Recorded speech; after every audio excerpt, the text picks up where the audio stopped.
1, 2, 3, 4, 5, 6, 7, 8, 9.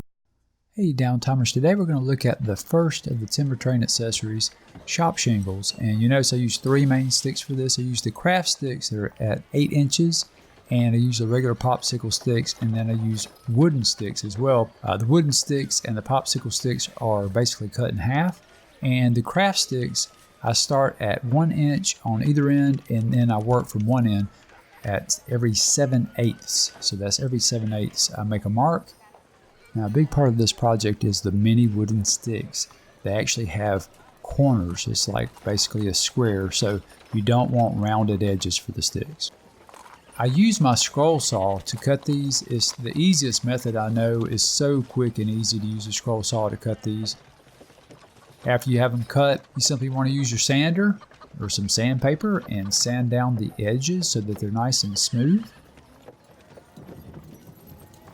After that, we'll just chop the wooden sticks down one more time in half. So we start off with a wooden stick, chop that in half, but then I usually use my wire cutters to cut them in half once again, because sometimes, as in this case here, you'll have a little bit of chipping, and it actually makes it easier to use this method here if you have a little chip out of part of the wooden stick, because sometimes if you're lucky it'll make kind of an L shape, and so you already have an indentation to work with.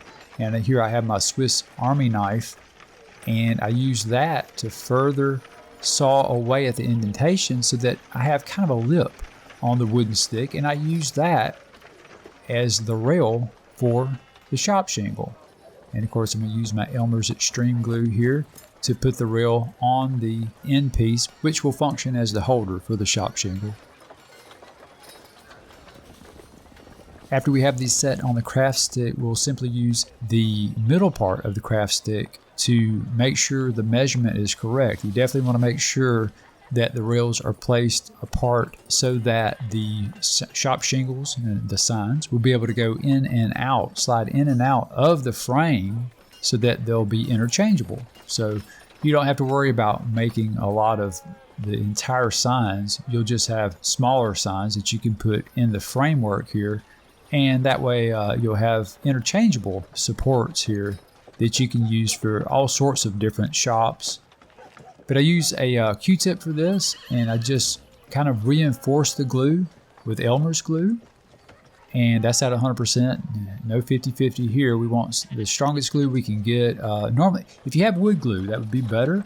But I find between the Elmer's Extreme Glue and the regular PVA, that's all you really need. And of course, we want to repeat the process on the back of the frame here, on the back of the craft stick end. We repeat this process and we make sure that the rails are apart the appropriate width for the shop shingle. And then once that's good and dry, we're going to use our Elmer's Extreme Glue once again, and we're going to use that to put on top of the support. Then we're going to get our half of the popsicle stick and we're going to glue that to the curved side. These are popsicle sticks that my sons, they actually had some popsicles and there was some writing on one side, but it's not a big deal. I just make sure that the writing is down, and you'll never be able to see that because it'll be on the bottom side. And you notice I use Q-tips here again. I just cut a Q-tip in half. I use the cut side to put a little bit more PVA on it to make sure everything's nice and secure. And then I'll use the cotton side to absorb any excess PVA.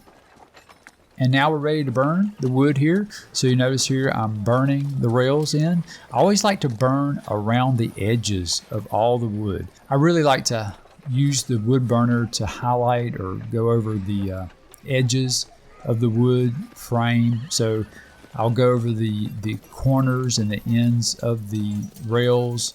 I'll go over all the corners and the sides of the popsicle stick, and of course the sign support itself. I'll go over the sides of that.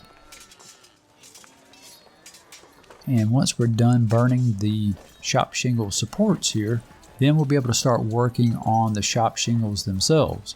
Now keep in mind the shop shingles will be interchangeable and they'll also be reversible. So these supports here will be able to be used for all of your shop shingles, all of your signs. And this system actually allows for a lot of versatility so that you can have signs for just about any shop you can possibly imagine.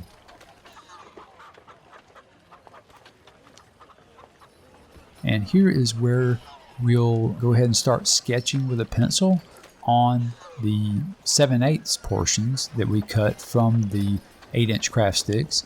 And I simply just sketch this out. It's a really rough sketch. I don't look at anything, and I just kind of put on whatever I want it to basically look like. I'm going to use this as a guide to help me when it comes to the wood burning, because obviously we're going to wood burn this in. I'm going to use a tip here that's a lot more pointed. You don't want to use the standard wood burning tip for this. You want to use something that's very pointed, much like the tip of a pencil, and it'll be a lot easier for you to use that to go over the drawing more accurately.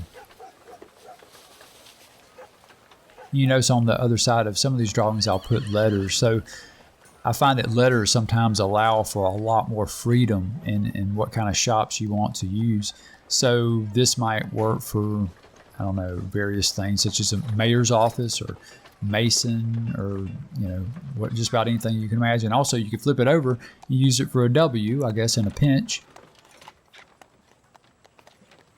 You could have a picture of an anvil on one side of the shop shingle support, and on the other side of the support you could have a shop shingle in with maybe a B or an S for smithy. So just lots of different things you can do.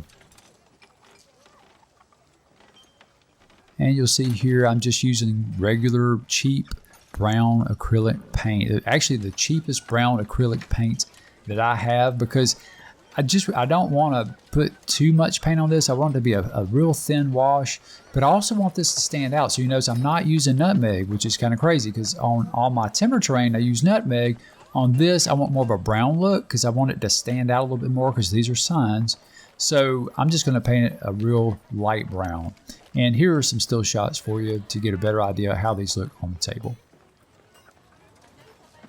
I was really happy with how these turned out. They really offer a lot of versatility in the game, and I find it really easy to be able to just get another piece of craft stick and just draw up something real quick and burn it and paint it. And then I have, another shop I can do, or another shop I can put on the table. So it really offers a lot of versatility and a lot of freedom in the game. You can make just about any shop you could possibly think of. Anytime you think of something new, you can just break out another piece of craft stick and craft up a new little shingle, and you don't have to worry about crafting the support all over again.